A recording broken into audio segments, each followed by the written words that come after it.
All right. 7:00. We will go ahead and call the meeting to order. Welcome to our regular board meeting. Today is Monday, January 19th of 2026. Thank you all for braving the cold and coming out. I didn't really expect anybody here. Instead, we got a full house, so that's awesome. Yeah. So we got some good stuff coming out. So I'll ask Michelle will take, Ms. Clark will take a roll call for us. And then I would ask for approval of the consent agenda items that are listed below, which include the approval of minutes from the regular board meeting on December 15th, 2025, the Board Academy meeting on January 5th of 2026, the special school board meeting on January 6th of 2026, the closed session on January 6th of 2026, the payment of bills, the employee resignations, the employee hires and contracts, the alternative open enrollment applications, the Tomah High School ESS waivers, and the Tomah High School JAG Youth Leadership Conference, March 19th through the 21st of 2026, which is an overnight trip to Wisconsin Dells. And then lastly would be the Tomah High School Academic Decathlon overnight trip, February 26th of 2026 through February 27th of 2026 in Green Bay, Wisconsin, to compete at the state competition. So we have some of those items embedded. Does anybody need anything pulled out? Like 2B and 2C, please. All right, so 2B, 2C are not included. Anything else, anybody? Otherwise, I would look for a motion to approve A, D, E, F, G, H. So moved. All right, got a motion by Teresa. Do I have a second? Second. Second by Heidi. All those in favor say aye. Aye. Any opposed? Okay, then we'll pull out the payment of bills. Okay, I just had a question referencing the student assistance.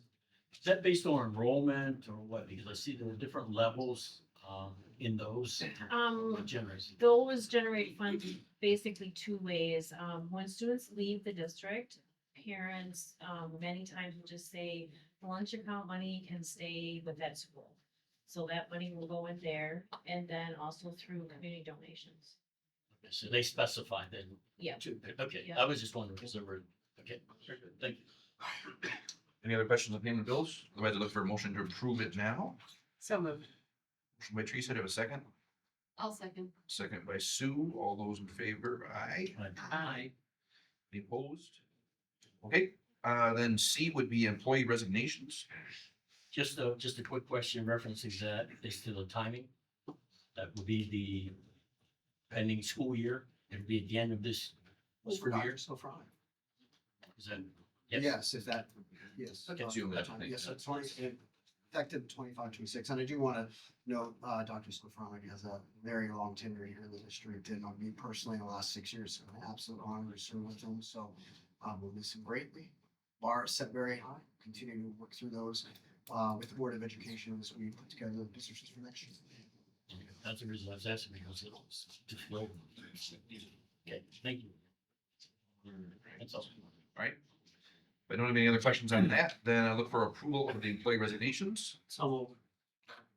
Motion by Rick. Do I have a second? Second by Teresa. All those in favor say aye. Aye. Any opposed? Okay, next would be communication with the public. We have a few people signed up. I need to read a comment first. A few comments. The board will now entertain public comments for up to 30 minutes. Please note that if you wish to provide public comment to the board, you must register your intention to do so upon arrival at the meeting. You must be a district resident and are required to preface your comments by an announcement of your name, address, and group affiliation, if applicable. Public comments are limited to a total of 3 minutes in length per individual. When your time is up, I will remind you that your time is over and you should conclude your remarks. Participants must direct all comments to the board, not to the staff or other participants.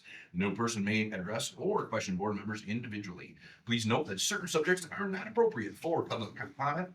Comments that are personally directed, abusive, obscene, irrelevant, or otherwise inappropriate are not permitted. If you make such comments, I will interrupt you and admonish you to refrain from doing so. If you persist on doing so, I will advise you that your time is over and you will not be permitted to offer any further comments. All participants are encouraged to ensure that all information offered is truthful and honest. False statements or stigmatizing charges may subject the individual making such statements to legal repercussions, including but not limited to defamation claims. In addition, please note that our board has adopted certain policies regarding district management and the roles of board and its administration play in managing the district. Therefore, please understand that you may be referred to other district officials if it's apparent from your comments that you have not brought your concern to the attention of the right district personnel so that you can receive the assistance you need. Finally, remember that I will be managing this public comment portion of our meeting so that we can meet the objectives I have mentioned in this introduction. We got a lot of people in the room. We did have 6 people sign up. If I read you and you might not have wanted to speak, just say you were just trying to take attendance. If you want to speak, fantastic. Then remember, people that haven't been here before, we're not allowed a back and forth. So we'll just kind of listen to what you have to say. We'll take that into advisement for future discussions and things like that. But it's not like a question and answer back and forth. So the first person we have signed up is Catherine Prohoda, maybe? Yes. Okay. Catherine Prohoda, 206 West Avenue, number 3, here in Tomah. I am one of the middle school band teachers of the district.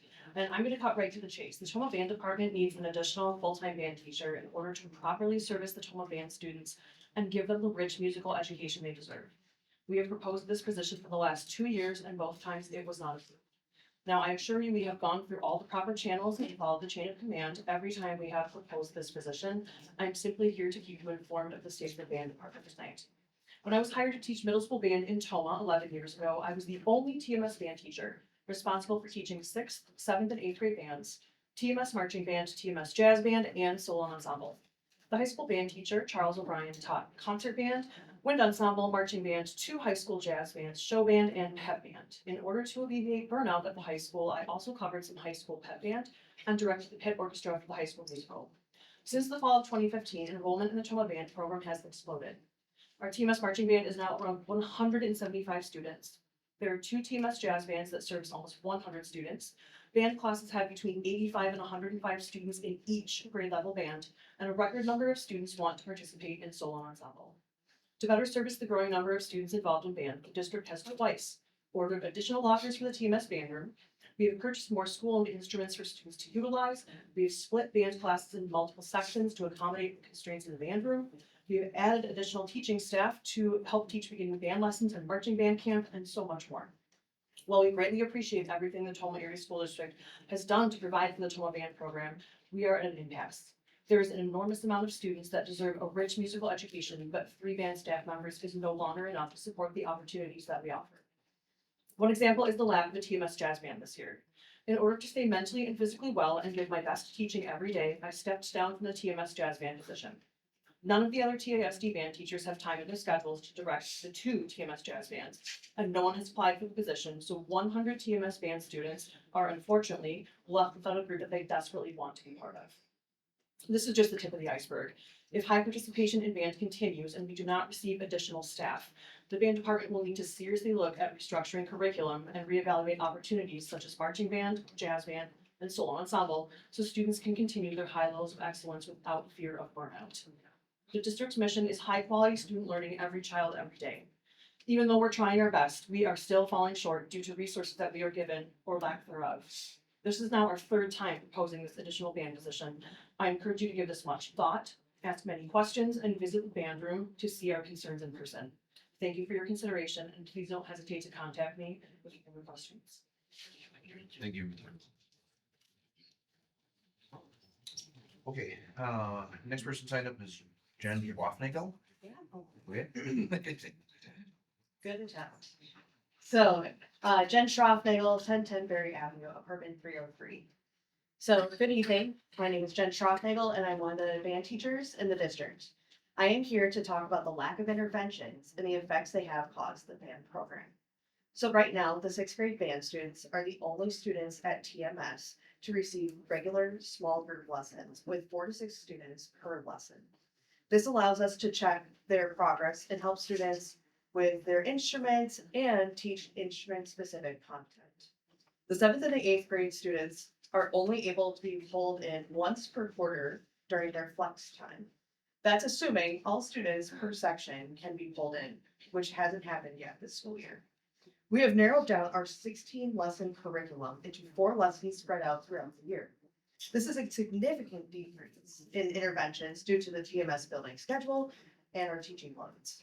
As the traveling band teacher, I am starting to see the effects of irregular interventions of TMS at the high school. So the incoming freshmen need a lot more help than they have in years past. Topics we were able to cover in regular intervention times were not able to be covered anymore due to irregular interventions and our teaching schedules. Katie is prioritizing the sixth grade band students that I have very limited time to offer while I am at TMS. At the high school, I am only able to offer interventions in the afternoon, which does not coincide a lot with the student schedules. Alex and I try to offer as many lessons as possible, but the needs of the students outweigh how many lessons we are able to offer. In order to meet the needs of all students at THS and make up for the time lost at TMS, we need more intervention availability. And on a personal note, I feel guilty when I choose one school over the other because I know how much both Alex and Katie need assistance. I wish I didn't have to choose a school and that both schools could receive the supports they desperately need. This is why I urge you to consider hiring a fourth band director for the 2026-2027 school year and beyond. Instead of choosing which school, we can always choose student success and fulfill our mission, high quality student learning, every child, every day. Thank you for your consideration. You.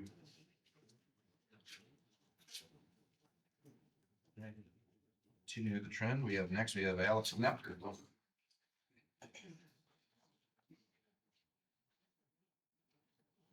Hello, everyone. Good to see you all again. My name is Alex Knepker. I teach band at Tomah High School. I live at 401 Betts Avenue here in town. As you've heard both of my colleagues state tonight, the number of participating students in our instrumental music program in the school district is very large, and it continues to grow. I know I speak for all three of us when I say the current state of our Tomah band program is one of the proudest accomplishments of our professional lives. You're going to be hard pressed to find a school district of our size that has this many students participating in band, and we're very proud of that. I believe in the amazing benefits that playing music brings to our lives. While we don't expect our students to become professional musicians, we do know that the experiences we work hard to provide them with are forever remembered as some of their favorite parts of high school, and even favorite moments of their lives in general. I believe in what music can do for our students. As a student myself here in the Tomah Area School District just 10 years ago, I can personally vouch for this statement. This is the place where my love of music was fostered, grown, and where I was inspired to carry on music myself as a band director. And now I'm honored to carry on that legacy here as a faculty member. I'm here today to ask the Board of Education to very seriously consider the dire needs we have in our band program. You all have heard me speak here at board meetings before, highlighting the exciting opportunities we have for our students. But it is important for me to tell you and to note that with our increased enrollment in high school band, which we're so proud of, I simply need help. Jen, who works at both TMS and THS, is only one person, but the student needs in both buildings require two people. She is often more needed at TMS because of the age of those students, frequently leaving me to manage a little over 130 high schoolers by myself. And while I can confidently say that I teach some of the brightest and best students in our school, still the ratio of 130 to 1 is quite extensive. On a personal note, I can tell you my own physical health has suffered several times through the past school years because of the lengthy amount of time that I need to put in preparing for events outside of school ensembles, such as the pep band you might hear at a game, or our high school jazz bands, or working with students after school that need individual help. While I very much enjoy these things, this is one of those moments that would qualify as too much of a very good thing when I start to feel ill. At the high school, students are learning more advanced techniques on their instruments, and time with like instrument players is desperately needed, which we don't have, as Jen was discussing. We've reached a point where I'm not able to keep up with the demand to help students with what they need. I have to turn students away that want to sit down with me and get help simply because I run out of hours in the day. I need to get home. I share in the need for additional staffing at the high school level, similar to what Ms. Perhoda mentioned regarding the need for middle school assistance. So I sincerely thank the Board of Education and our upper level administrative team for all they have done in the past to support us in our endeavors. I know and appreciate all that has been done for us, and I know that it's not the norm. I kindly ask the board to help us continue our great success as a band department through the addition of a band faculty member for next school year and beyond. We understand that it is our task to keep the band numbers where they are to justify this faculty member. The investment here will be one that is fruitful and sustainable for many years. I have a copy of the proposal and information if any board member would like to see it. Please see me after the meeting. Thank you. Thank you. Okay, next we have Ryan DeFreitas.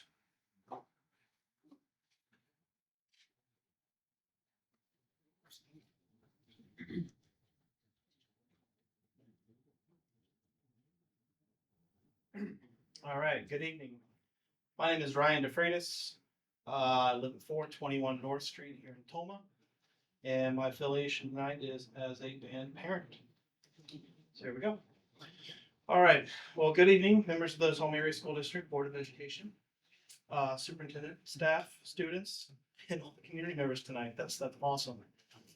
A few months ago, I spoke about the incredible work of our middle school band director, Ms. Brahota, managing 130 students solo.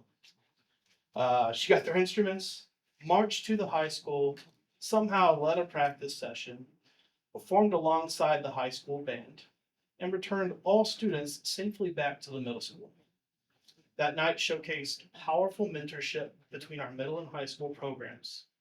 As a volunteer that night, I could not fathom how one person handled the logistics for just that single event, let alone the countless rehearsal hours that were behind it. I'm going to toot the entire band staff's horn. They're probably because they can't do it themselves. So our band director's dedication runs deep. They come to the school early and often stay well into the night attending events that drive visibility of our musical arts across all of Wisconsin. I want to highlight some of the dedication that all three of our band directors have shown this district. We have our high school band director, Mr. Alex Knepker, who spends his summers traveling across Wisconsin as the stage band director for Kids from Wisconsin, a highly acclaimed Broadway-style show featuring top young talent statewide. When I attended their performance here at Tomah High School last year, it was an amazing display of musical prowess. Mr. Knepker is elevating our district's name throughout the entire state. His leadership brings statewide visibility and pride to Tomah area schools, setting a high standard for musical arts. Miss S has served her second year as the Cran Jam show choir judge. She presented at Wisconsin Concert Band Association conferences here in the state. She plays in pit orchestras in the area, and she performs with the La Crosse Wind Symphony and the Cross Concert Band. Both she and Miss Brahota play in the Westby City Band. Miss Brahota also serves as Wisconsin Concert Band Association president, has been appointed to the American School Band Directors Association Wisconsin State Standard Revision Committee as state chair, and sits on the board for National Association for Music Education. All three band directors share the prestigious title of 2024 Educator of the Year from the Tomah Chamber of Commerce. In 2024 alone, they inspired over 358 students between the middle and high schools. These band directors here today, these red hot sparks of passion, we talked about sparks, are among the school's greatest assets. Yet, we risk snuffing them out by taking advantage of their love for teaching and turning it into a budget-saving opportunity. We cannot do business like this. We are praying the passion as a cost savings initiative, as an injustice that threatens to drive away this irreplaceable talent. Hiring additional band staff members shows that we as a district support this amazing program and the staff that run it. This is an amazing problem to have. We have a thriving, growing program with statewide recognition and nationwide impact. Claiming a lack of funding is simply not an acceptable answer. It signals fiscal irresponsibility and demands that we step back to seriously reevaluate and reprioritize how we allocate our taxpayer dollars. We use this formula that measures time and community pressure to assess what we pay for our extracurricular activities. With all the accolades I've highlighted, and I've left many out, I dare say we have failed to successfully assess the immense community pressure and value in our musical programs. With all the passion, experience, and commitment to music in this room today, it would be unwise to take any proposal affecting these programs lightly. Our band directors stand on the verge of burnout, yet they still muster the energy tonight to fight for these children and their futures. This is a well-justified plea for help that cannot fall on deaf ears tonight. Thank you. Thank you. Next we have Joanna Straker.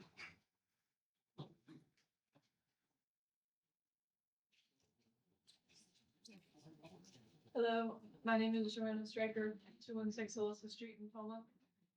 I know you've heard a bunch from the past 10 minutes about the band, and I'm going to talk about the band, but I think it's important to hear from a student. So when I heard that the band directors were talking at this meeting, I thought I would give my 2 cents as well.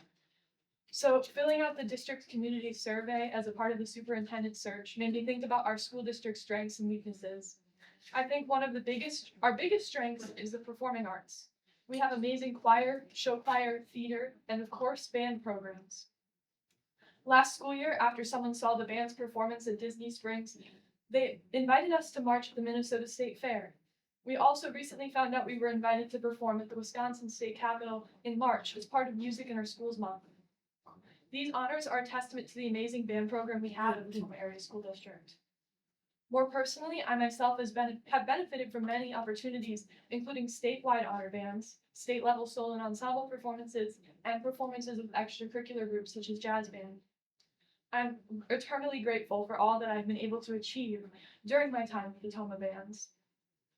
Unfortunately, the future band students at THS will not see this level of success without the proper support at the middle school level, which is currently overwhelmed with high enrollment and not enough personnel.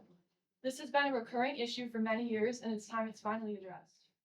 The middle school students are not able to participate in jazz band, and their participation in solo and ensemble is limited more each year due to a lack of support. When I say support, I'm not referring to community support from parents and student volunteers. Band students and parents have always stepped up to help at band camps and performances, especially in recent years as need for volunteers has increased. When I say support, I'm referring to a qualified music educator. The fact that middle school has had to hire a solo and ensemble coach is proof of this. The Wisconsin State Standard for Music Education emphasized the importance of small group and solo performance, and solo and ensemble is the only way middle schoolers can access this part of the music education. While it is amazing that we are able to hire a solo and ensemble coach for this year, this is only putting a band-aid, literally, on a much more serious problem. A coach for solo and ensemble cannot provide instruction on the flute, clarinet, saxophone, oboe, trumpet, French horn, euphonium, trombone, tuba, and a dozen percussion instruments. Only one type of person can do that, a band director. If an additional band director is not hired, the district is failing their students and the directors who work hard every day to provide the best band education possible. Students in the community are investing more and more into the band program each year, and it is now time that the district invests in them in return. Thank you. Thank you very much, especially as a student. Thank you for coming and talking. You're a very good speaker. Thank you for standing up. Next we have Dr. Kelly Hodgkin-Klein.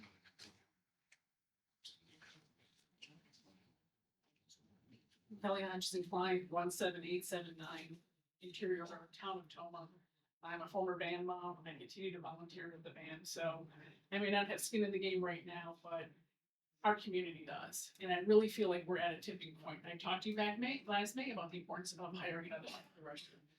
But we truly are at a tipping point where it's starting to affect their education. I think Ms. Schroffnagel really attested to that.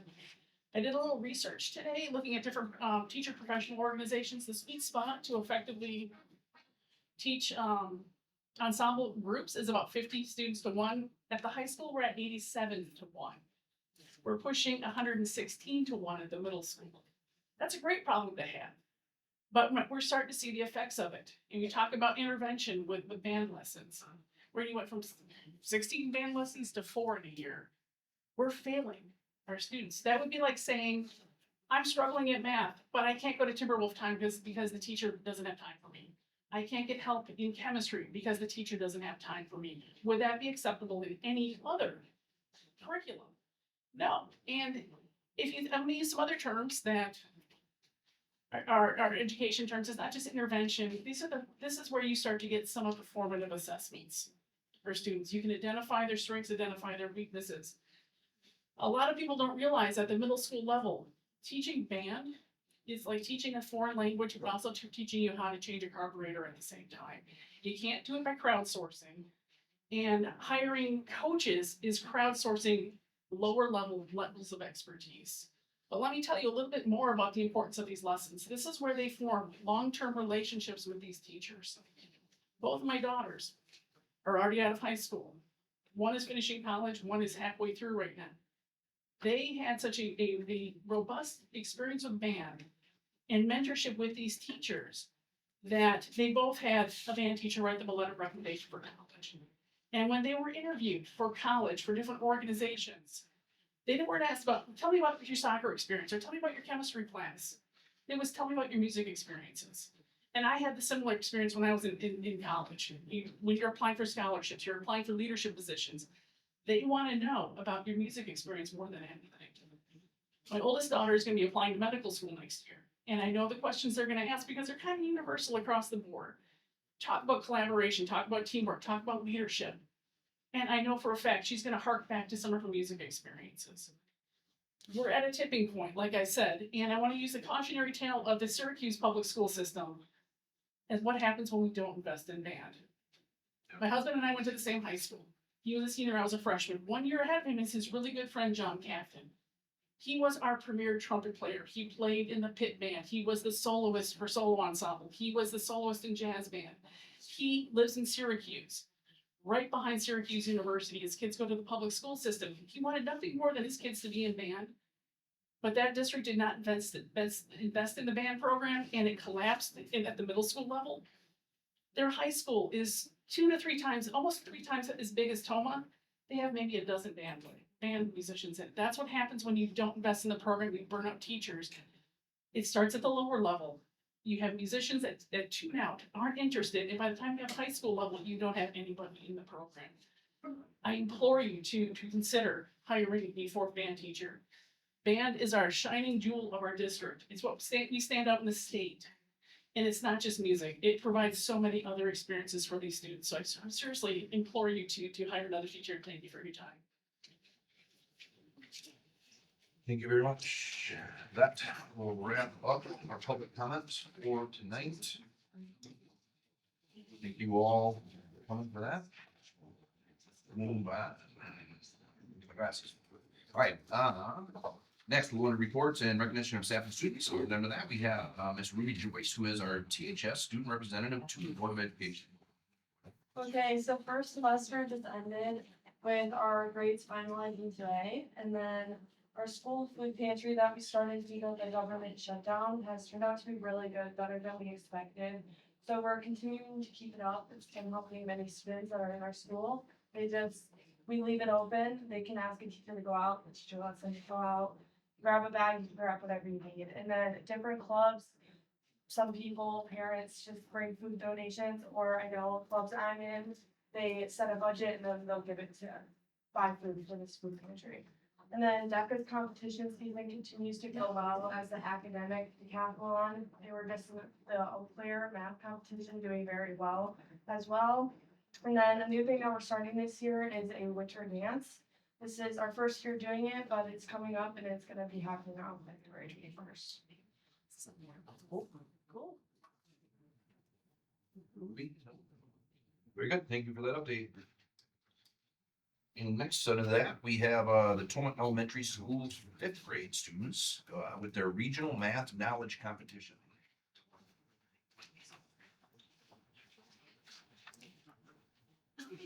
All right, I'm representing them tonight. I invited them, but they're a little bit too scared and it's probably past their bedtime. So I will represent them. How proud we are of them. Good evening. Tonight I have the pleasure of recognizing an outstanding group of 5th grade students who represented our district in the regional math knowledge competition. Earlier this year, all 5th grade students across the district participated in a rigorous math assessment. Students were given 30 minutes to demonstrate their math knowledge, problem-solving skills, and perseverance. From that large pool of students, the 12 highest scoring students were selected to represent Tomah at the regional level. That's an impressive accomplishment in itself. Tonight, I would like to recognize those students by name. Ethan Conish, Amelia Forrest, Colin Seibert, Naomi Walker, Dylan Hendricks, Mason Rude, Kellen Frank, Adela Bauman, Gavin Schmitz, Lucas Gunn, Kiera Chapman, and Maddie Tardif. These students competed against peers from across the region and did an outstanding job representing Tomah. We're especially proud to share their competition results. In the individual competition, Ethan Conish received first place. In the team competition, students worked in groups of 4 with others from Tomah that they just met that day.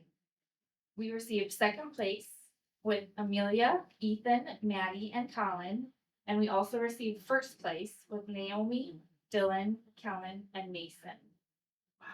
These results speak not only to the students' math skills, but also to their ability to work cooperatively, think critically under pressure, and rise to the challenge. I want to congratulate these students, thank our teachers for their strong instruction and support, and thank families for encouraging and supporting their children. Thank you. Wow. That was great. Yeah.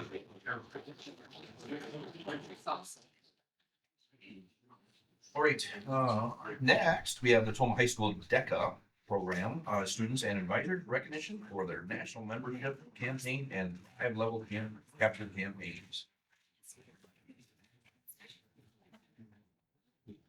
Okay, thank you for having. You're good. Yeah, you're good. Thank you for having me here tonight. DECA's had another good year. We've had a lot of success, and when you invited me here for this meeting, we were coming here to celebrate our Thrive membership campaign, which our DECA membership, including professionals, alumni, and of course our student body, topped out at 109 members this year. 87 of those being our student members, the rest being alumni and professional members. We also achieved that we achieved at the Thrive membership level for DECA. And then we also were awarded an Achieve level membership for our chapter campaigns and community and school involvement. Several of the things DECA has done this year, we've raised food for the food pantries, including the high school food pantry. We raised money for needy families with our annual Pennies for Presents drive. So we've done a lot of different community service types of things within the community. And since then, we've had quite the competition success. Our 2 girls that are running our school-based enterprise in my advanced marketing class have submitted their paper for gold level recognition at National DECA, and they have qualified to attend ICDC in Atlanta, Georgia. We asked for permission for that back in June, so we've had a good run for a number of years, so we're playing ahead. And that is Carolee Nelson and Alyssa Krings. They cannot be here tonight. They've also expanded on with the help of Brad Pluger, the Rollaway School store, which we have all the product for, ready to roll it out. We're still waiting for a point of sale system to bring that to our basketball games. So as soon as we get everything set up, hopefully we'll have it out yet this year. But we're running dangerously short on pack the gym nights and other games. And then we had our district competition, where Tomah High School sent 22 kids up to Menominee, Wisconsin 2 weeks ago for competition. And I have a number of our winners today with me. We have Kush Patel, our junior, who was champion in personal finance. Andrew Lindbergh and Tanner Gross received second place in team financial service decision making. David Shamhofer, who can't be here tonight, received second place in principles of finance. Overall, Tomah received 16 medals, and 18 of our 22 students qualified to go to state at the end of February. So they did an outstanding job there. Those students will be able to take their projects, which we have 11 students competing in projects this year, to state in Lake Geneva, Wisconsin, February 22nd through the 25th. Up next for our chapters, our general membership will be the Polar Plunge. So I expect we have a high number of students wanting to participate in that this year. So hopefully you'll be asked to donate money to help Special Olympics and allow some of our seniors and juniors to actually go over and brave the chilly waters of the Black River and cross. Or we'd be happy to have you join our team. Okay, and join us. You know volunteers? Okay. When did you say that was though? March 7th. March 7th. Okay, time you said you want. No. So, and then, also recognition at the same time, I brought one of my business students with us today also, Morgan Swenson, who in a separate contest run by the Monroe County Land Conservation was actually awarded for one of the publicity pieces she did. She designed a poster that won their contest, and she will be recognized at an upcoming event of the Monroe County Land Conservation. We'd like to thank you for the support you've given us over the years. We look forward to that continued support. And if you'd like to talk to any of the individuals I brought with me today, I do have Morgan Swenson, Kush Patel, Andrew Lindberg, Tanner Gross, and of course my partner in crime here, Ms. Tatiana Jensen Grace. So.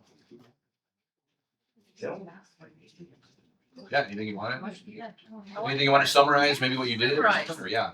First of all, thank you for giving me the opportunity to speak tonight. As Mr. Briggs said, I was a champion in my category of personal finance. And basically what I do in personal finance is take a 100-question test. And then we go to we start and I give 2 role plays. This year my 2 role plays were different kind of investing, mutual funds, stocks, bonds. How does age influence what kind of investments to make? And my second role play was regarding taxes, like 1099, 1098, W2, W4. And then I look forward to going to state where me and one of my partners, we're gonna make a project on franchising where we're trying to convince the judge on invest in our company or in part of our franchise that if selected to be Scooter's Coffee. And we have to tell them what's the cost gonna be, what's the type of marketing that we're gonna do, how is their locations gonna influence the type of customers that we get, the initial startup costs, and much other information that's needed to open a franchise. Sounds like you understand all that better than I do. Yeah. Good job. Good, thank you, thank you. Yeah. No, he's gonna be opening it. So I'll talk a little bit about the event that I competed at districts. It was financial services team decision making. And so me and Tanner worked as a team for this, very similar to Push's event. But this time we were given 30 minutes to prep for our role plays and 10 minutes to present to a judge. So we were given 2 cases. One was about economics and one was us acting as financial analysts for a small business owner. And we would advise them on what kind of steps they would take. And very similar to Kush, we also take a 100-question test that is time. And at state, I'll also be competing with Tanner in a project, and I'll let him tell you a little bit more about the project that we're doing. So yeah, we're running a project we already ran a project called Chain for Cheer. Ran it through the November 24th through December 5th. We put money jars in English classrooms and encourage students to donate, and the money would be going to families in need that can't provide presents for their kids or families in need in general. Cool stuff. Good.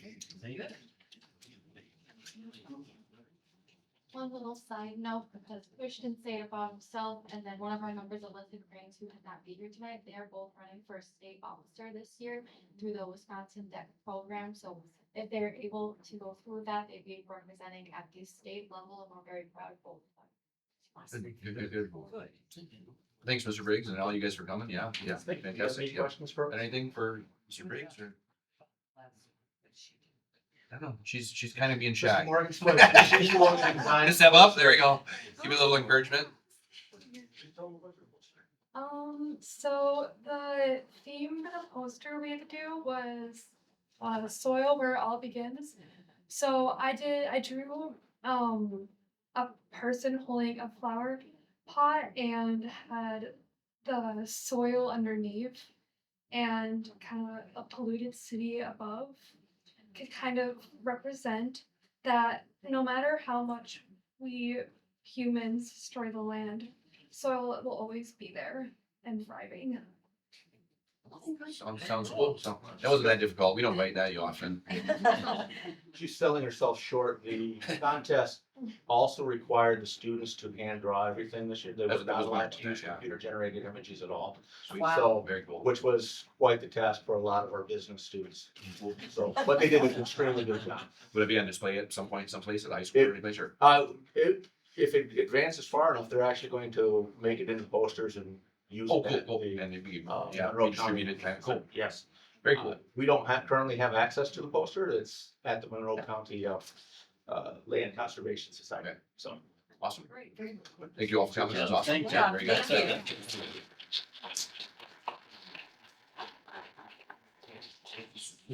Very good. Okay, on your agenda, we gotta move something up, because we have her online, right? Okay, so you go down under V, all the way down under 5, so Roman numeral V, A. We're gonna move that up right now, so we're gonna look at the presentation of information by April L. Anderson from the CLA and our district independent auditors report and financial statements dated June 30th, 2025, and consideration of approval of the auditor's report. We will see. That's what, yeah, we all have the binder here. April, are you able to hear everything? Yeah, we gotta get her though. It's just coming through your. Okay. Remember I said if it's only three, you have to talk to your.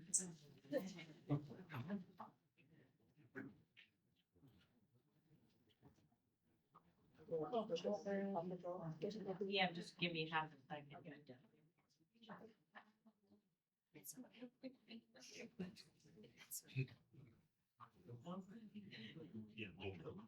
Alright, you wanna try one more time talking? I've never done. Yes, good evening. Perfect. Yep, now we're good, yep. Okay. Michelle, would you want to say anything before I jump into it, or? Just that what she's gonna be going through is a summary, and I'm gonna be putting that up there, and she talks, it's also all embedded for board members or the public. You have the entire binder, at your disposal, and then it's also embedded for the public if they want to look at that. This is the first year that we have, had Clifton Larson as our auditors. About this time, maybe 2 months last year, we were a little afraid we weren't gonna find somebody. But reaching out to them, they, have done a fantastic and very thorough job, and she'll share all that with you now. Thank you, Michelle. Yes, as was introduced, I'm April Anderson, the principal for the engagement team, for CLA engagement team that covers your audit. And so we do have the full 70-page, almost 70-page report of a lot of useful information in there, but we like to pull out the key pieces of information in this couple-page summary that I'll be going over this evening. And I'm actually not going to hit on every single line item, but just pull out some of the key pieces of information that we do like to share in these communications and presentations for the board. So, item number 1, the auditor's report. The opinion on your financial statements for the year was an unmodified opinion. And so that is the highest opinion that you can receive and considered a clean opinion.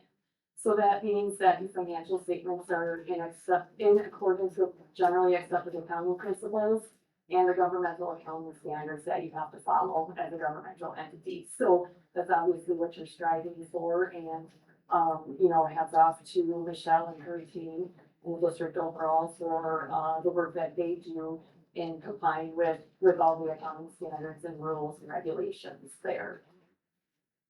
Also under item number 1, we'll see the management letter section. And what this is as we do go through the audit, we are required to communicate to you any internal control issues that we note. And here you'll see that we did issue significant deficiencies for what's called limited segregation of duties. And so with internal control findings, there's called material weaknesses, which is the most severe type of finding. And then there's significant deficiency, which is a step down. It's considered less severe, but it's still something that we wanted to communicate. And overall, for limited segregation of duties, what that means is that in the different processes, receiving, disbursements, payroll, journal entries, one person should have access to the different parts of that process, so they should be initiating it, reconciling it, and reporting on it. And overall, the district has some really good processes in place, some really good controls, approvals, reviews, and that sort of thing in place. But we did know that just in the journal entry process, we would suggest taking that up a little bit with a little bit more review and approval there. So, but otherwise, everything looked good, and we didn't have any other issues to report. And generally with the districts that we work with, we report that it's segregation of duties as a material weakness just due to the severity of it. And, you know, one person or just a few people having access to the different parts of the process. So again, overall, your district, is set up very well, and you do have some good processes and controls in place. April, can you share, what's ways to fix that deficiency? And that would be, you know, it might not be feasible to take away the access of, you know, aiding, making journal entries or that sort of thing, just making sure then that there's a review of that. And so, and by review, there has to be kind of evidence and a sign off on it. So things like that is what we do looking for a little bit more, on every single journal entry that would be made. But as I said, otherwise, you know, in the payroll process, or the disbursement process, and review process, things look good, so. Thank you. Yep. So as I said, item number one is the overall results of the audit, and so we will get into item number two, which is the financial results for your general fund, for Fund 10. And here you'll see that we do like to pull a few years worth of information just to kind of see if there's any trends that we want to key in on, and note and, you know, keep our eye on. And so that's what you see here is the last 4 years of information. So we start off here with the balance sheet, which is your assets at the top there, then your liabilities, and the net of your assets plus your liabilities is that fund balance section. And I won't hit on every line here, but just keying on a couple, pieces of information. So first of all, with your balance sheet that you're looking at and these assets and liabilities, sometimes changes from year to year are simply tiny differences of when things might be paid or versus when they might have been received 1 year versus the next year. And so what I wrote in on here is actually in the liability section. There's the top line that says short-term note payable. And so there, I just wanted to actually note that you didn't have a balance at year end. And so over the years, school districts generally, have kind of a cash flow issue at the end of the year because you're waiting for maybe some, grants to come in after year end from the state and then your final tax settlement, from the county in August. And so, you obviously have a good cash flow level at the end of the year that you didn't have to borrow that short-term, cash flow borrowing. You did borrow $750,000 throughout the year on a line of credit and paid that back as well, but you didn't need that funding at the end of the year. So your cash flow was a positive result for the last 4 years that you can see there, you haven't had to borrow on that. So what we do like to key in on here in your balance sheet is really that fund balance section, the net of your assets less your liabilities, because that is considered what is truly kind of available for continued operations into the future is that fund balance. And so as we look at that, you'll see that your fund balance, your overall fund balance did not change from 2024 to 2025. What happened there, you truly did actually have about a $660,000 increase in fund balance, or your revenues exceeded your expenditures for the year. However, you made an advantageous transfer of that excess to your Fund 46 Capital Improvements Fund. Because obviously if you move it over there, you can receive some aid on that. And then you can use it in the future for those capital improvements that you want. So even though you can see that it looks like it didn't really change, you did have a positive result there for the year, but that funding over to that other fund. When we do look at that fund balance, you can see it's broken down into 3 different categories for you. So the overall fund balance is at that $8.3 million. And you have $257,000 at the end of 2025, which is considered non-spendable. And so that is funding that is up in your assets, like prepaids and inventories, that aren't really in a spendable form. They've either already been spent, that cash has gone out, and they'll just be expensed in the future, or it's not in a readily available spendable form. So we kind of take that out because it's not truly available to spend. Then there's restricted fund balance of $188,000 that you had at the end of 2025. And restricted is where it's in your fund balance, but it is set aside for a particular purpose by an external source.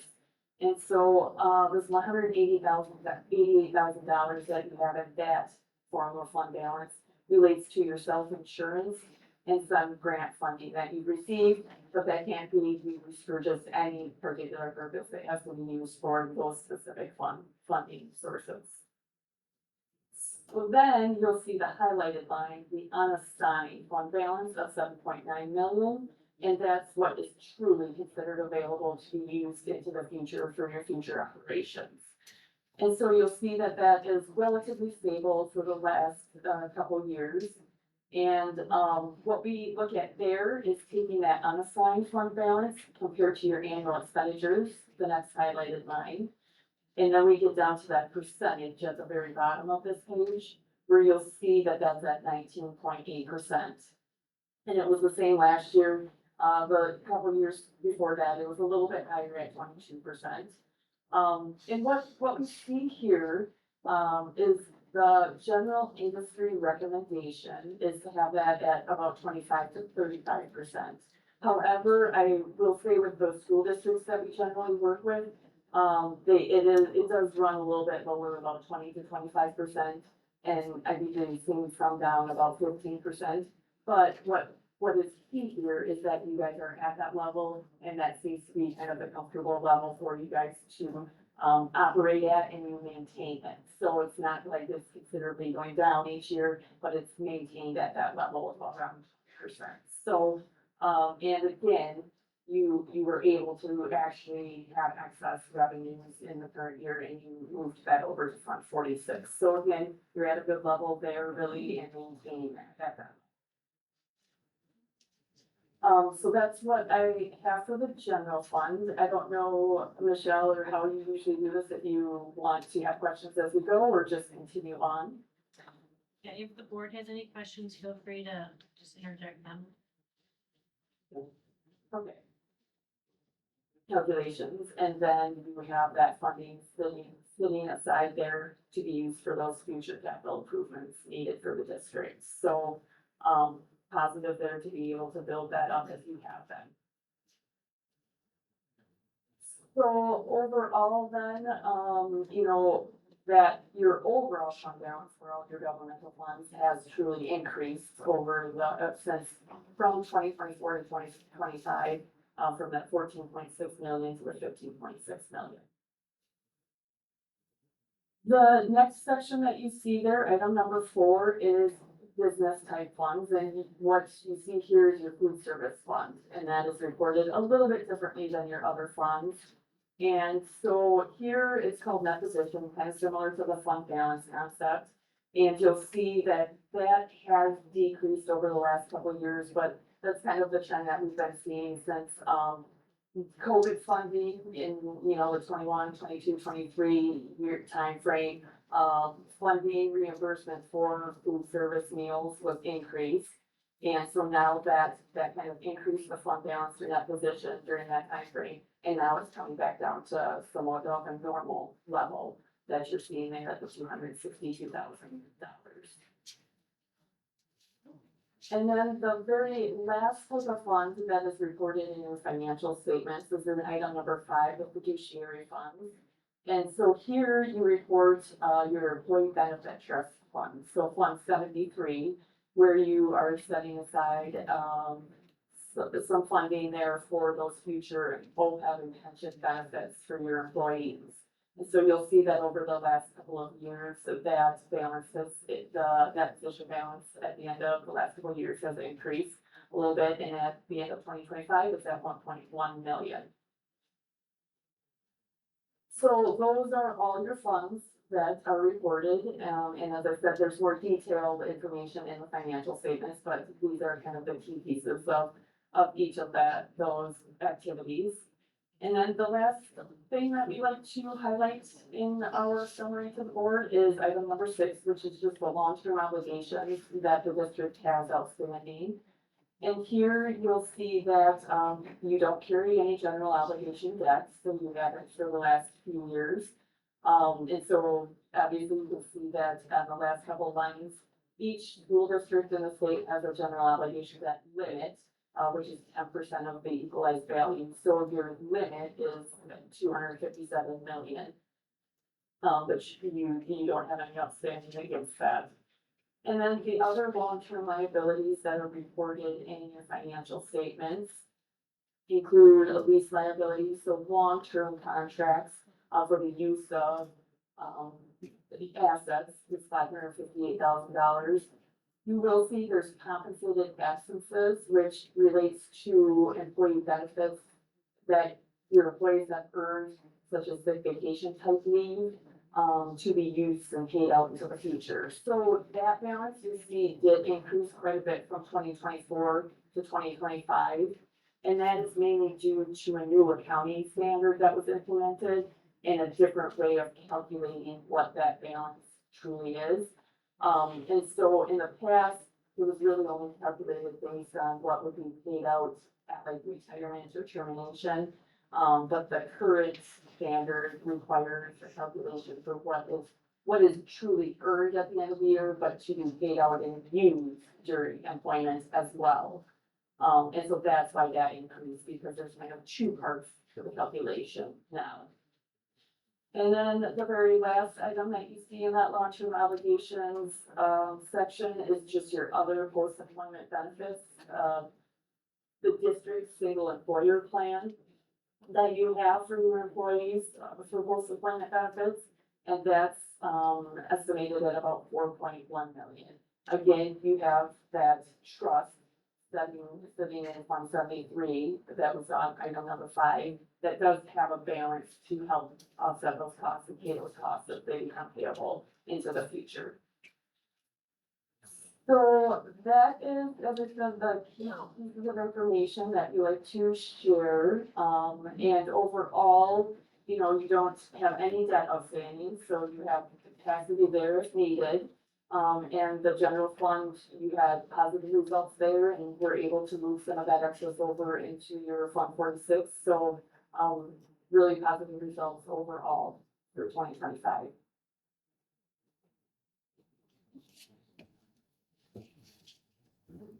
Anybody got any direct Michelle, would questions? you want to?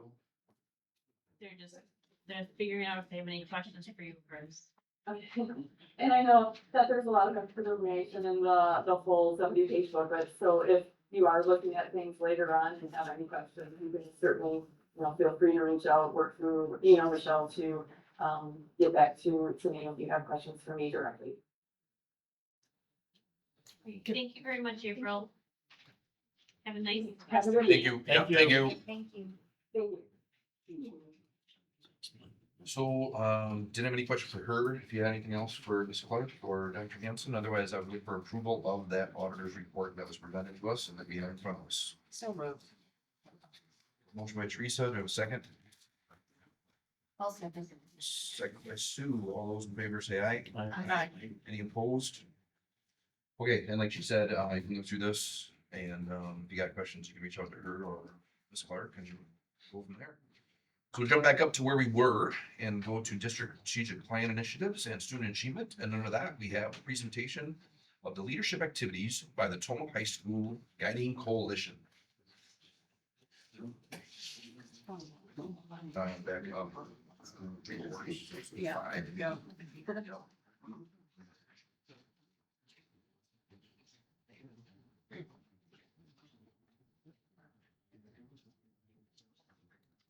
Most of the rest of the room.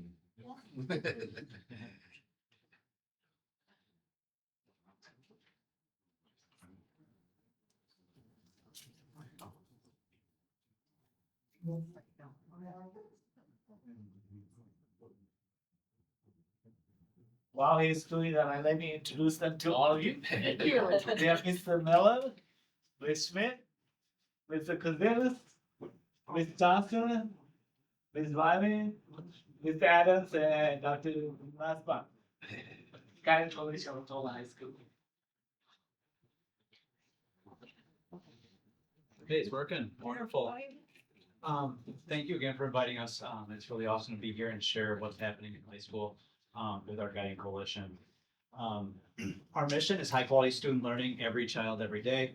Our vision is Tomah High School become a state academic school of choice where all students learn at high levels. The teachers on the Guiding Coalition, Bailey Hyden, myself, Carolyn Johnson, Teddy Schultz, Tina Genevico, Emma Ryman, and Scott Kanzemias. Coaches include Jamie Schmitz and Rachel Burns. Our administrators are Chai Lee, Jeff Adams, and Jamie Nussbaum. I'm gonna skip the we wills. It's gonna save us probably about 30 seconds. And you can thank us. We just narrowed this down from 11-7 just for you. We're here to create a positive professional culture by focusing on students and staff social, emotional, and educational needs. To be contributing members of a collaborative team working through the PLC process to promote student growth. 3, create and implement a guaranteed viable curriculum across every grade level. 4, develop relevant and culturally responsive lessons to help students make real-world connections to learning. Commit to lifelong learning. Encourage parents to understand that education is an active partnership between the school and its community, and recognizing our successes and learning from our failures. Our impact. We attend 2 monthly meetings to discuss staff needs in relation to our building goals around Tier 1 classroom instruction. GC members provide professional development to the staff based on data collection around those goals. So we are helping adult learning happen. Then we are gathering data to see that it's happening and then assessing what we're doing when we get that data. Much like what we want to be doing in the classroom, we're doing the same exact thing with adult behaviors. The THSGC is currently participating in leadership labs through CISA 4. I believe we have four day-long events set up where we're basically reassessing and assessing what we want our goals to be and why we want them to be exactly what they are. School-wide goal, this was given to us.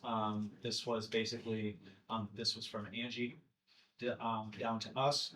By the end of the 2025-26 school year, all collaborative teams at THS will be proficient in Anchor Statement 3. The GC will lead monthly professional development around Anchor Statement 3. If you have any questions about that, I can discuss Anchor Statement 3 as well. Our school-wide goal 2, this was designed by us. By the end of the 2025-26 academic school year, at least 60% of students will achieve a score of 70% or higher across all enrolled courses, as measured by course grades. In addition, students will show an increase in composite pre-ACT secure and ACT scores by 2 points. Okay, that is, if I'm a freshman going on in my sophomore year, we're following them. So we're not taking this year's juniors and comparing it to last year's. A little bit more on this, school-wide goal number 1, the first one we mentioned.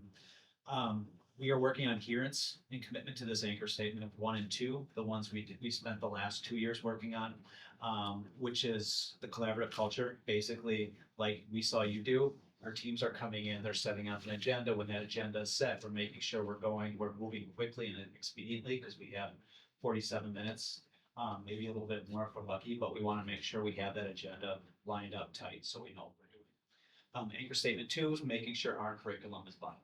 Meaning this is something that's going to be helping our students and it will help our students. Designing a balanced student system, creating an assessment within our course. We want to make sure we're using formative and summative checks. Make sure we have a check along the way, let's assess, let's see how we're doing. And modifying ourselves and what we're doing as we're making those checks. And to strategically implement those assessments. This year is focused largely on assessment design, using inclusive assessment practices, clarity, and reflection on effectiveness of our test. Goal 2 action steps. I won't read that again because we already talked about it, but basically what we're trying to do is more with less this year. What we don't want to be doing is, here we're doing this, now we need to do this, now we need to do this, now we need to do this. Basically finding 1 to 3 high leverage things that we can do in our school to make sure that if all teachers are doing them, we're getting what we need. What we found at the beginning of the year is that we looked at a lot of data points, and the 2 that really stood out to us were number 1, our achievement numbers, and number 2 were our actually were cell phone usage. So the amount of times a student had been as a referral for using cell phones. And we made a bit of a like cross-reference and we started to realize that our kids aren't engaged on more than one level. They're engaged in their devices and they are unengaged with the academic content. And what we need to do is we need to win them back. We need to get that engagement. And so when we were thinking about how do we do that, we were basically, there's two things we were looking for. Making sure that we are effectively at the beginning of each class, letting our students know this is exactly what we can learn today by the time we're done. It gives us a little bit of continuity and it makes us understand, hey, I can guarantee myself when I'm done with Mr. Moore's class, this is what I should be able to do. And second is something that we started last year that we are doubling down on this year. It's called gradual release of responsibility, which means there's 4 tiers. I start teaching something that needs to be taught. I don't spend an entire classroom teaching what needs to be taught. I teach the skills that are going to help the students do it themselves. Then the release comes wherein I look at my students and I say, okay, I want you and you to work together while I move around and make sure I'm clearing up any misconceptions. Heavy on me, it's heavier on me at the beginning. I'm paying very close attention of what's happening in that classroom. And then we're flipping it. So allowing collaborative teams to work. And what I'm doing is I'm stepping back a little bit, expecting that my team can do it. Once we see the teams are working, then it becomes a you do, which basically means the student can do it on their own. And that's what we mean by basically the gradual release of responsibility. We're doubling down on it because we believe that if we can get students actively participating in their education, we're going to get some of that ownership back. And of course, as always, we are collecting data, we're acting on that data, changing on the fly or on the daily. Future action items, continued support of tier 1 best practices and instruction. And tier 1, I'm sure you already know this, but it's basically what happens in my classroom. When I teach in a classroom, I'm guaranteeing what's coming from me and what I can see being learned. Tier 2 is when I have a student who's just not getting it. And we want that number we want the number of students who have tier 1 when I'm done teaching to be at least 80%. We want them to be able to know, I want to be able to look into my classroom and say, at least 80% of my students know what I just taught. And that's on the daily. And that's what we're talking about with tier 1. Tier 2 is the next step. Tier 3 is a little more intensive in intervention necessary. We want to continue our work around assessments, and we want district-wide learning about assessments. We want to share what we're doing with you. I think this year the other thing that is worth note is I started this last year, in the middle of the year, and what I've noticed is that after a PLC conference, we found that what's really important is we can no longer be liaisons. Because I saw it at the beginning, wherein I would go to my English colleagues and I would say, okay, I'm going to a GC meeting, and they would say, okay, we need to talk about this, and this. And we realized that we can't be that. We have to be something different. We cannot be a grievance board. We're not a liaison between teachers and administrators. That's what professional conversations are all about. And we realize that we have a job to do, and that job is to make sure we have exemplars, and we lead by example, and that we can drive our school where we need to go.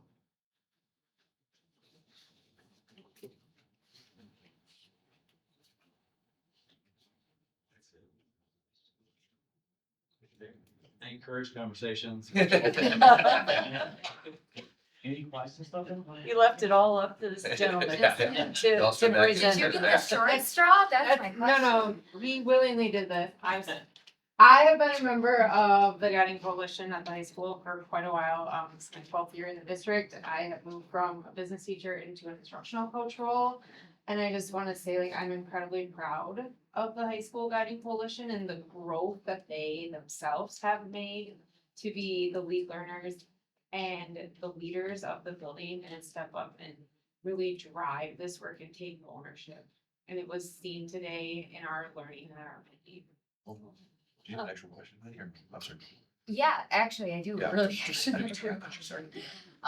When you said that you didn't want to be a sounding board for grievances, how did that conversation actually take place within your department?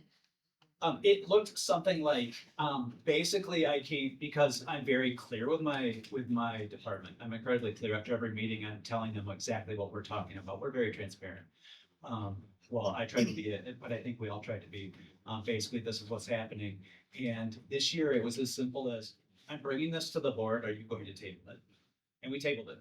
And I brought this back to the English teachers and I said, it's been tabled. But I do encourage you to talk to Jim or Jamie, and have a conversation with them. Meaning, we don't have the time for this right now, but, you are encouraged to talk with the people you need to talk to about it. Do you feel any pushback within your department or anything like that? I don't personally. Anybody else? Any anecdotes? No? As a coach, I sometimes feel like I am a sounding board and I just push back and say, what's in your realm of control? What solutions can you bring forward? And let's work on this together. And it's received with a positive feedback, like their voice has been heard, but now I can bring solutions forward. I'm glad to hear that, because I know in each of these presentations, they've all been very positive. Somewhere in there, what I was hearing was, I liked that a lot better.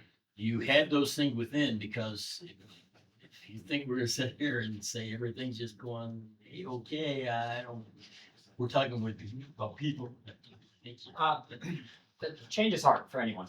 And to be honest, the former system was comfortable. People were left in their rooms, they were their own autonomous decision maker, and they didn't have to be held accountable to whether or not students were learning. One of the missions goals of this district is to hire and retain high quality staff. I have had the pleasure of working with student teachers, many student teachers over the years, and I don't give them a choice. Like, they're part of this process. If they're teaching classes, you're in conversations. When they leave, they have told me, I don't want to work for a district that doesn't have the PLC process. You are removing learning by lottery, right? There are great teachers everywhere, and there are teachers that are learning. When you create a PLC process that we're going through, there are going to be resistors. It doesn't matter. It's a corporate structure or a government structure like ours. There are going to be people that are going to resist that process because it's uncomfortable to change. And the learning by lottery system is done because you're brought into a collaborative team and you talk about best practice and you have choice in that. You do, but you have to have professional conversations. You have to direct what is best for students, not I like teaching this. That's great. You can still teach that, but within the confines of what is best for student growth and learning. History background and civics background. Really easy for me to create a test that no one in this room could pass. Really, really hard. Does it mean anyone has learned anything? Right? And so that's what I grew up with. So we all grew up with it. Here's this random question about World War II. You didn't get it wrong, so you get a B today. Right? What we're doing now is skill based. Like, they have skills to go into the community. And so yes, it's not easy work. There have been times where we've been done with our meetings, our training, and it's like, I'm done, exhausted. And then we go back and we have to tell that to them, like, no, like we are focused on student learning and adult learning. We are no longer the disseminator of email information. I love it. I think that the culture, you hit it, just the culture. That's the paradigm shift. And the really good thing about this is that Jamie, Jeff, and I are part of the team. We want to make sure that they know that we are part of the team. We are not the leaders of the team. And so that we can have honest conversation, really pushing each other backward when we need to make sure that we do the best thing for our students and for our teachers. Not only about our agenda, it's about the team. And so this year, I've seen so much growth from the beginning to now.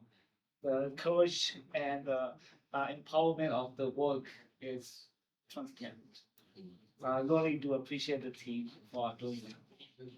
Okay, so I'm gonna take a step backwards. You had, Mr. Miller, you had alluded to anchor statement number 3. Exactly, where was that in that presentation, or was it something I should have known? Anchor statement 3, it's funny because we should know it, but I don't know who knows it, like who knows it. But basically, anchor statement 3 is, Yeah. So anchor statement 3 is around the PLC questions. Oh my gosh. Assessment.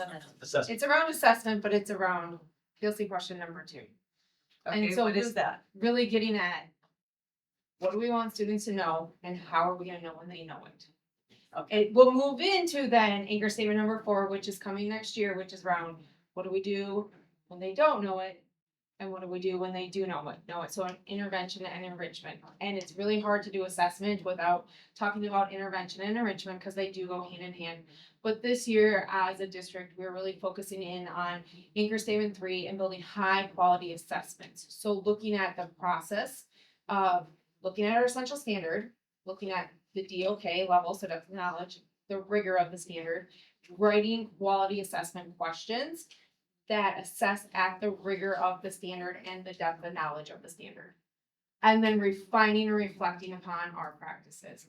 So all up until now, we have introduced to staff across the district, the different types of assessments, so looking at formative versus interim versus summative, and really focusing in on formative because 90% of our time assessing is formative assessments.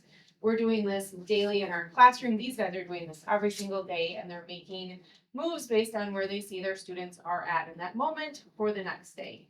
Those are our formative checks. Those are our formative assessments, and that's what we're truly focusing in on. And even our end of unit assessments, those are formatives because it's all about learning. What are we doing for learning? We're not at the end. We have a whole year for our students to truly learn the essential standards. And some standards, I'm going to use English as an example, they're grade banded. So really our 9th and 10th graders have 2 school years to learn those standards. Same thing with our 11th and 12th graders because they're banded. And so that's what we have been focusing on. We're moving into focusing on how now do we actually write those quality questions.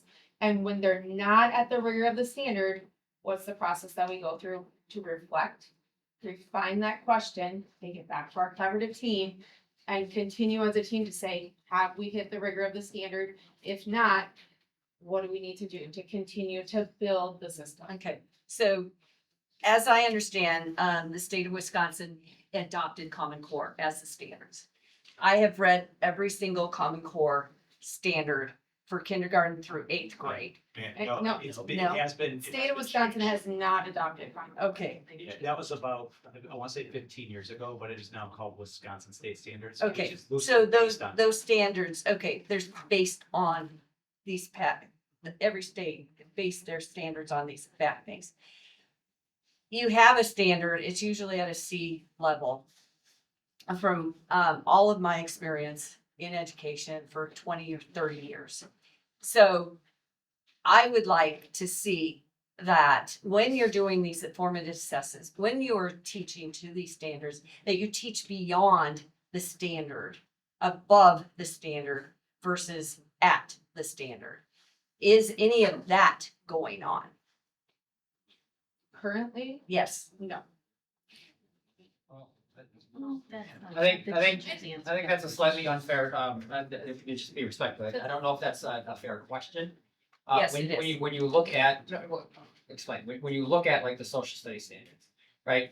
You get this, we have 4 basic standards and it's broken into 4 other standards. And Okay. like standard 1 is, I don't have enough time to head, but standard 1 is like cause, standard 2 is effect. And when we break them down into the learning targets, we have things that are like collegiate level. Like in the standard, right? And that goes for, I'm sure it's true for science and math and English, right? What we are focusing on is the grade level appropriate rigor, which is what can we guarantee that all students will learn? And that means all. That doesn't mean the kids who we teach themselves, if we set a book down, they can walk in. That means the kids that historically have been not allowed to be in school, right? We are educating all of them, right? And so they are coming up, and it is a teacher's, this is where the skill in teaching comes in. If I know I have a student that can write at a different level, I'm going to push them to that level. So is the instruction of that specific one class going to be at a collegiate level? Absolutely not. That would be inappropriate in my classroom. Right, I have sophomores, they're still learning those skills.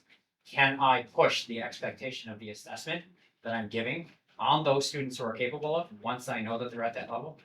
Yes, and I heard, that's not fair. I said, yeah, it is, right? You are capable of far more, so you will give me far more to get that A or that B that you are looking for. Okay, so I'm not, That's where that piece comes in, but we cannot guarantee that every single student can learn at the collegiate level. I'm not asking them to all learn at the collegiate level. I'm asking them to learn at the upper end of their grade level. And that's where this process comes in. If we look at an assessment and we get done, we're like, that was too easy, then we adjust and we make it harder. Right? We raise the level each time, and that's the point of the collaborative process. And that's what we're learning this year, right? It takes time, right? And we know that. And most of these people here right now would say, I wish I could, right? But we have to establish that base information first, and that's really what we're doing this year. We're establishing where is rigor. Are we at rigor or are we below? And then if we are below, that's where we have those conversations. How do we make it? I had that conversation today with my collaborative team. It is our job as school board members to make sure that our students are given the best education that they possibly can, given the teaching staff the best that we can provide in order for them to get the highest standard that they can get. I want to make sure that we aren't just letting them just passively get their education, that they're aggressively getting their education. They're aggressively making those neurons and synapses go so that they can achieve higher and higher.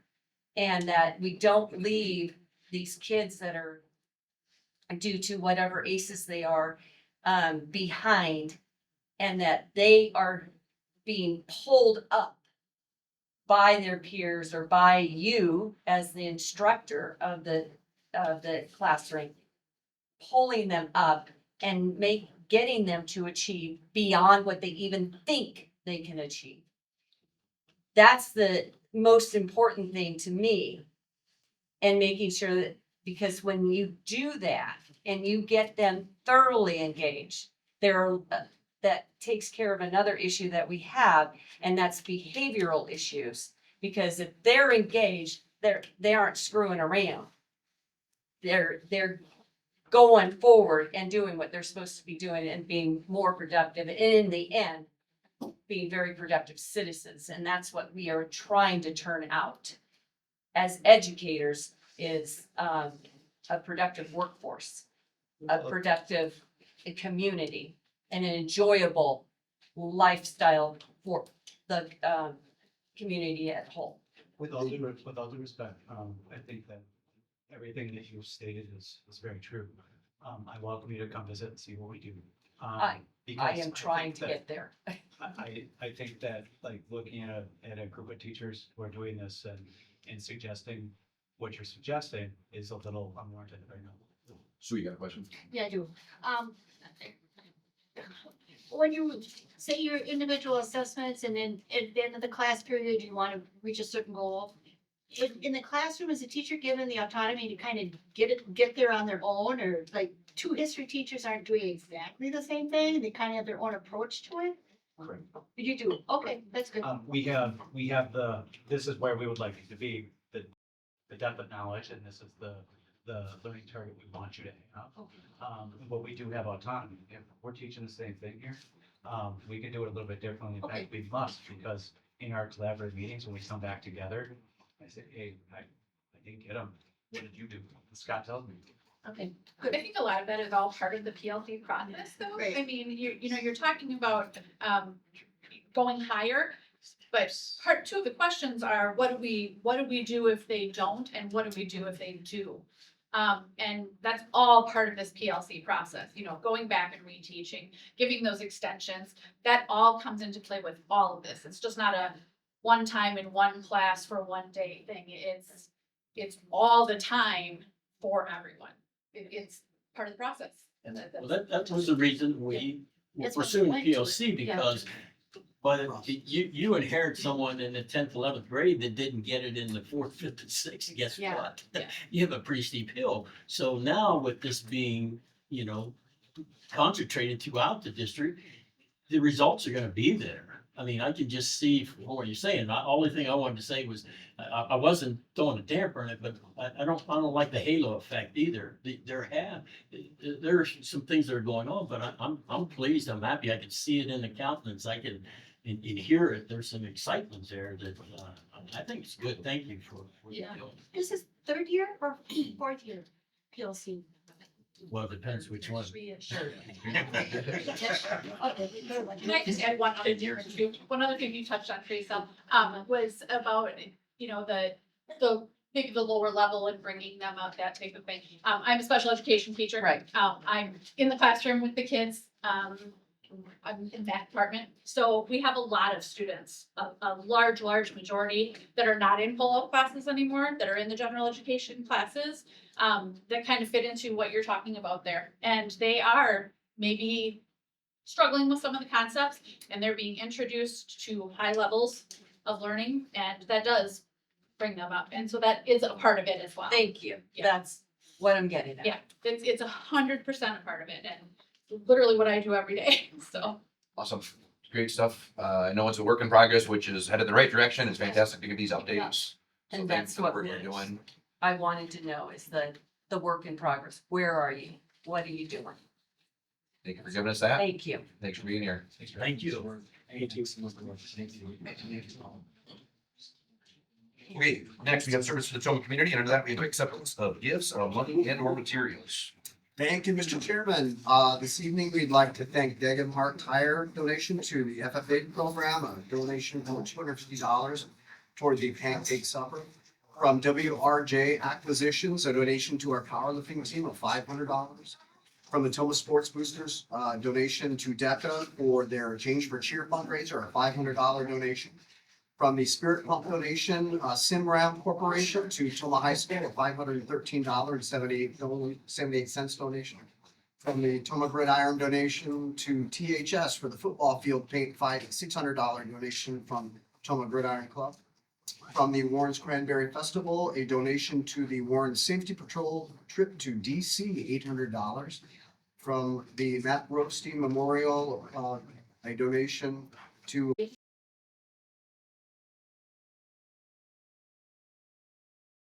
Donations and graciously thank all of the donors for their continued support of our students in the school district. I'll second. Motion by Sue and a second by Heidi. All those in favor, aye. Aye. Opposed? All right, great to see all of that support.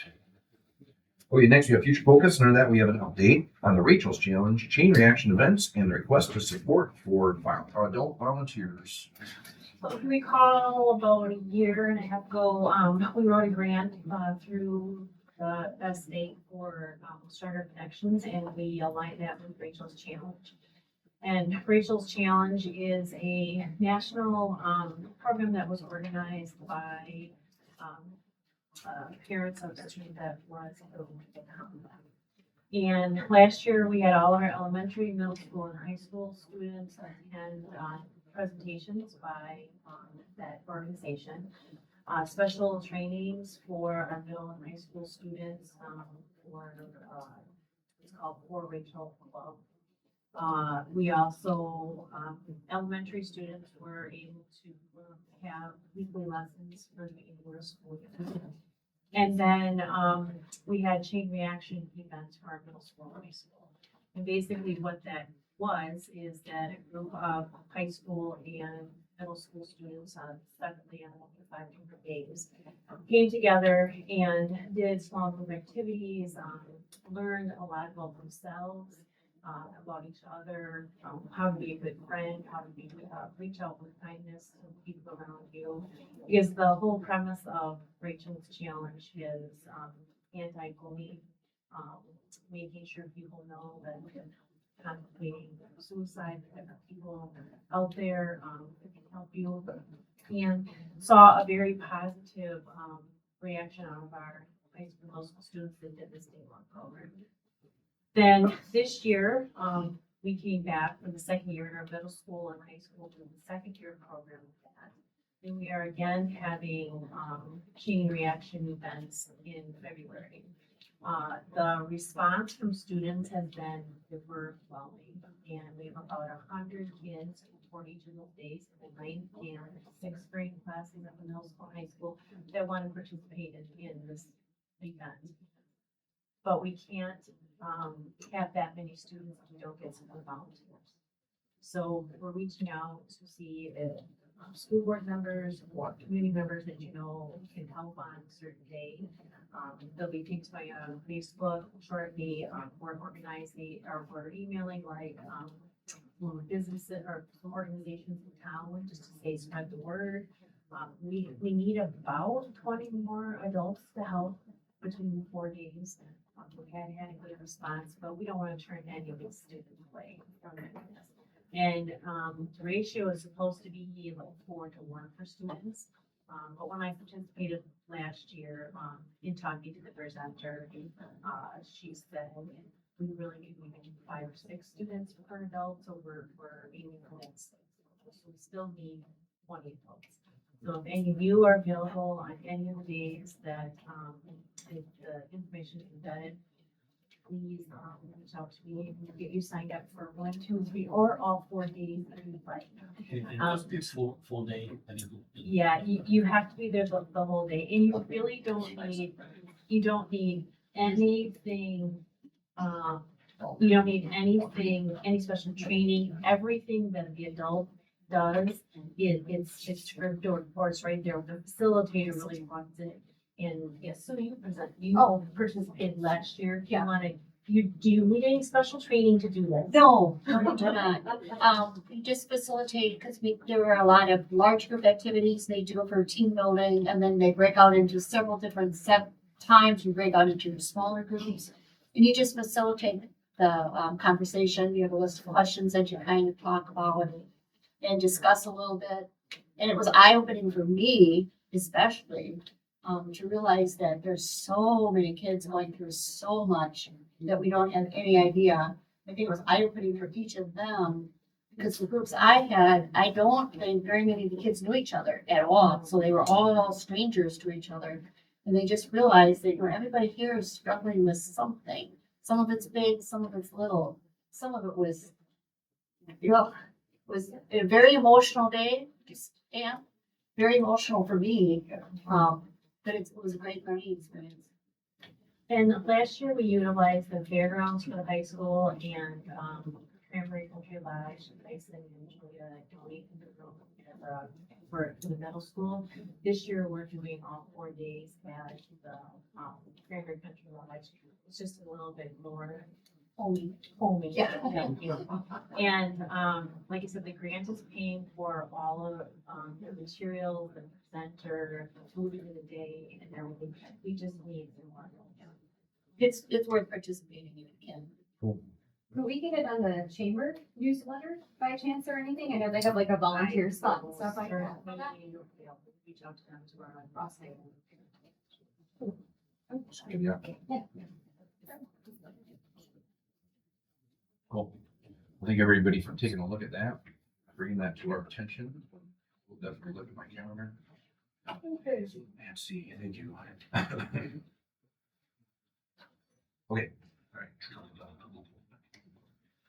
Okay, next, we have workforce engagement. Under that, we have a review of the discussion from the Meet and Confer meeting that was held on January 12th, 2026. And just to note that the next Meet and Confer meeting will be on March 26th of 2026 here at Robert Cooper, starting at 6. So we can have a review of the first one, or one of the 12. Okay, so we had a pretty good response from the teachers. And I'm just going to go highlight about 3 or 4 things. I have a huge list of suggestions. One that struck out to me was tier pay for SPED teachers, depending on the disability level. The more disabled and more involved education or hands-on. I can't explain it to the public very well, but the more involved a student population, they're asking for possibly increase in pay and tier it up to less involved. a change in the pay schedule from 9 months to 12 months for support staff. Shouldn't cost, it's done with certified staff, so that's just one thing that one of them had brought up. They requested some time to go to do PD at CISA for support staff, a little bit more of that, or they actually go. Wasn't real 100% sure, but they're asking for more professional development. And then staffing at the middle school, more staffing for the sped classrooms, if we can, and possibly having comp time in place of being paid if they have to sub, if teachers have to sub for their colleagues, possibly earning comprehensive time versus so that they can take leave and use that kind of stuff for doctor's appointments, or instead of taking, I don't know what they actually make, because it depends on which person you're talking to, because it's based on salary.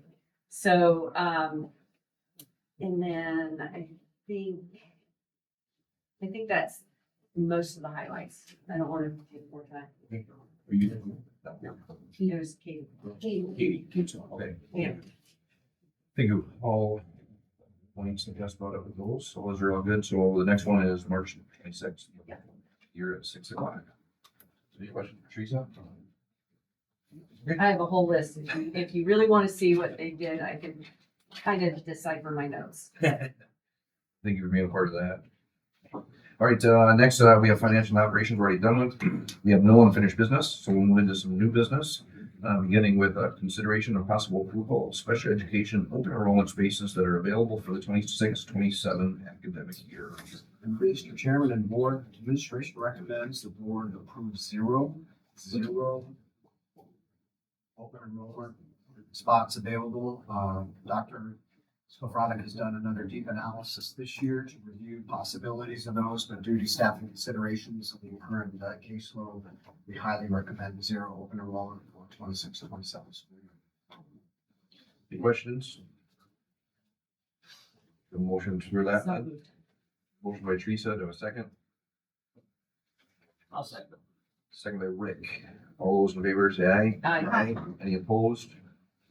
All right, motion unanimous there. All right, and the next one, in the same vein, is the consideration of possible approval, the regular education open enrollment spaces that are available at, we can do all three separate, well, we will, if you need it, at the elementary schools, the middle school, the high school for the 26-27 academic year. Thank you, Mr. Chairman. As you see here, the board and all board members, we recommend that we do have spots available at the elementary school, the middle school, and the high school for the 26-27 school year.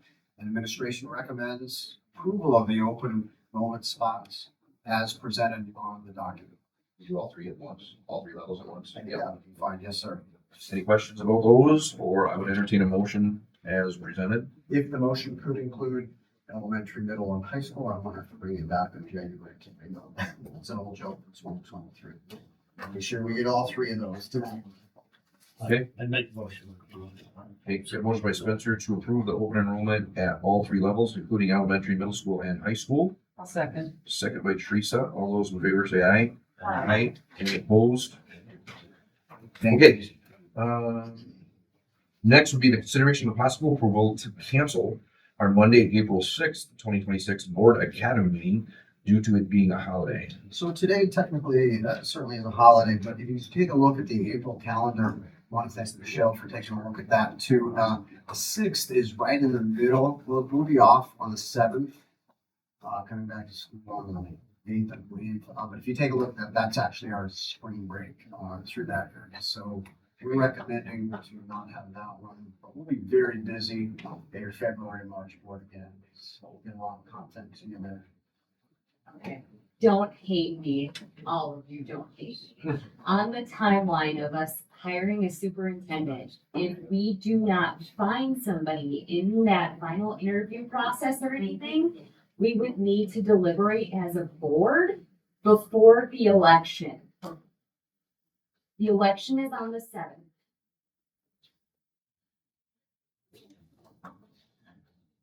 So do we have to cancel this far in advance, or can we add? If you cancel this one, you can just, make a motion to, you've got a couple months to schedule one of those, like, to be. Should we table this? Can we table this and then we could bring it back? Oh, I see what you're saying. Or would it be easier just Up to to the meeting board, if you want to table it, that's fine. I guess it's your meeting, so it's just, Again, I just say it in the collaboration process of like, if we do not have somebody that Mike is gonna go to contract negotiation, we should sit down as a Board of Education to figure out what we're going to do as our next steps.